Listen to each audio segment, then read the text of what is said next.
Down at the market, my local farmer tells me how my food is grown and comes to me. Not far from the city, the farmer is my neighbor. The freshest food is grown locally. There's a party in the kitchen, something smells good.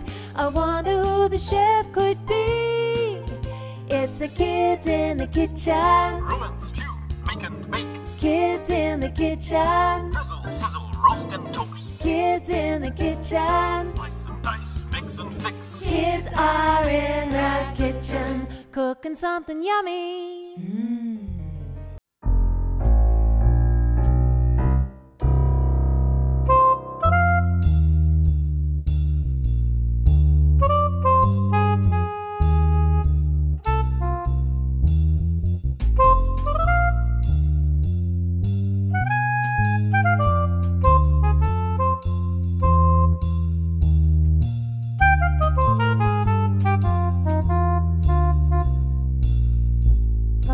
Welcome to Kids in the Kitchen. I'm your host, Tricia Ziemer. This show is all about nutritious food, and fresh is best. And we're teaching kids how to cook with lovely tomatoes today. We've come to Flavorite, which is a massive production here in Warragul. In this stage in Victoria, the farmer needs to diversify. They fight with drought, hail, windstorms, and flood. Two men had a vision. Mark Willis and Warren Nickel came together as farmers in 1993. And the way they've diversified is they've come into the greenhouse and they've gone hydroponic. These two men have grown this business with their sons from 1 acre to 64 acres, producing hydroponic tomatoes and capsicum. We're going to explore this lovely facility and find out how they do it. Later in the show, Gabriel is also going to show us how to pick the freshest fruits and vegetables. And then the kids are going to cook up a beautiful meal at the Mountain District Pony Club kitchen. Join us as we explore Flavorite.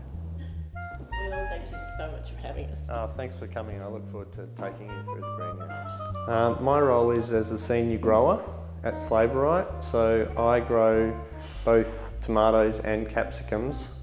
I look after 6 hectares of tomatoes and 5 hectares of capsicums.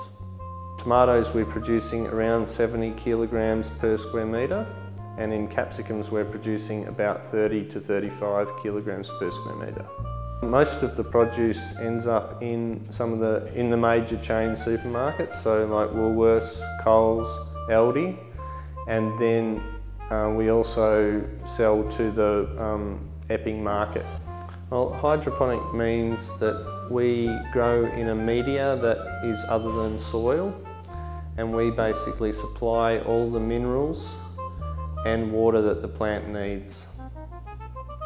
So there is, when we start the crop, we grow in a media called rock wool, and that rock wool is made out of basalt rock, which is spun into like a insul wool, the same as what you put in the roof of your house, but it has the facility to hold water.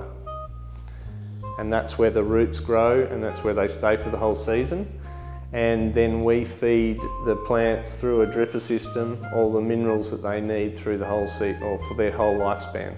We are also a propagator, so we grow our own seedlings. Some other hydroponic farms buy their seedlings in, but we buy the seeds, and they might come from France or Holland or somewhere in that area. Then we plant the seed, we have our own nursery, and we graft the seed, so we graft it onto a strong rootstock to give a better lifespan for the crop. They spend 5 weeks in the nursery, and then they come into what we call the greenhouse proper. So that's where they're going to spend the rest of their life, which is a 12-month lifespan. Yes, the full lifespan of the tomato plant is 12 months, and then we clean the greenhouse and we replant again. So we're in that phase at the moment. Well, there are lots of different what we call beneficial insects available, and if you're looking at tomatoes, one of the particular pests that we have is whitefly. There is a beneficial insect called Nasidia, and that insect, we introduce that into the greenhouse, and it spends a lifetime in the greenhouse. And so as the whitefly come in, it attacks the whitefly and hopefully keeps those levels down so that we don't have to spray for the whitefly. There are other different beneficial insects such as Encarsia, Eretmaceras, which are all based around the same thing, but they either physically they eat the whitefly or they outbreed them, like they lay their eggs with inside the eggs of the actual whitefly eggs. Yeah, so it's pretty interesting stuff. One of the major things is that we are able to recycle all the water that we use. So everything that we put onto the crop, anything that runs off from there, we collect and we actually run it back through our system. So we've got 100% recirculation on everything, so we're very water efficient. And also we can grow produce all year round because it's protected cropping, so it's in a greenhouse, so the weather doesn't affect us from a rain perspective or any sort of storms or anything like that. And it means that we can keep putting out the same quality product all the time. And we're also tailoring the fertiliser program to the plant to get the optimum production. The biggest advantage to buying, say, hydroponic tomatoes is that we actually pick the tomatoes when they're red.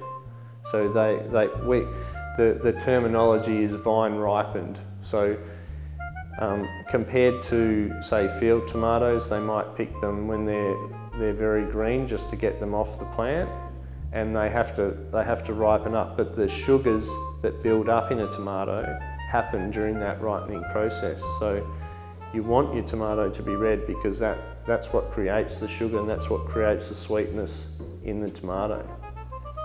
So always pick them red. My father was a wholesaler in the Footscray fruit and veggie market, and he saw an opening for good tasting tomatoes, and there was none being supplied to the market, so he decided to leave the market and start a farm. So we started a small farm in Tynong North, which is a little bit back towards the city, and he was supplying his tomatoes to Footscray Fruit and Veg Market, and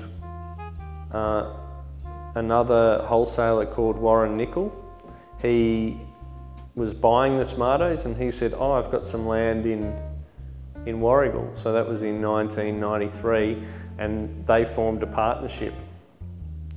So my family's side does the growing and Warren's side does the marketing.